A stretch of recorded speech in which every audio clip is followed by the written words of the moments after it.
What if news broke tomorrow morning that you didn't actually have to pay your home mortgage? That some hotshot lawyer figured out that most Americans were not actually obligated to pay it?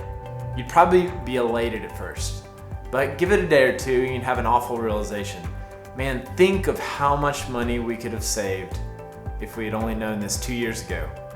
At the risk of bursting your bubble, you definitely have to pay your mortgage this month, but you don't necessarily have to be trapped into paying your waste hauler invoice fees. It's all in what your waste contract stipulates. We've helped a lot of companies significantly reduce or completely eliminate their ancillary waste fees. You don't have to include them on your contract, and if they're not on your contract, you definitely don't have to pay them. I'll show you what I mean. Let's look at 5 common contract fees that can be reduced or eliminated. There are dozens of waste fees that can appear on your waste invoices, but I'm going to focus on the ones that you're most likely to see. Waste Management has a fee called a container service plan. Another hauler, Republic, has the same one. It's just called a container refresh fee. Either way, enrollment in this plan allows you to replace your waste container every few years. But most containers are good for much longer than that. This is a good example of a service that seems like it's there to serve you, but is actually in the hauler's best interest. Haulers would not offer it if they did not profit from it. For this fee, the hauler is charging you for the gas it takes to get to your site and deliver your trash to the dump. But here's the thing, they charge everyone on their route a fuel fee. They are more than recouping the cost of their gas. This fee is charged by the hauler to transfer your recyclable material from your site to the drop-off site. You might rightly ask, well, aren't they charging me already for fuel? What exactly does this fee cover?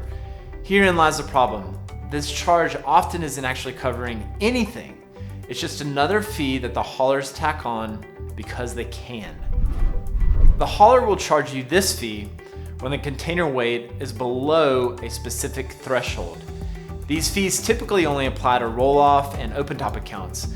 In other words, they are charging you for not having enough garbage in the container. Basically, when this occurs, the hauler is saying, I made up this rule, you broke it, so you have to pay. The dump site does not charge a minimum fee. This is just something the hauler makes up because, well, again, they can. This fee is typically charged if a client elects to receive paper invoices instead of electronic delivery of invoices. Most of the time, the administrative fee is pretty small, less than $10 per month, but small does not equal fair. You shouldn't pay a penny more than you need to on your waste disposal.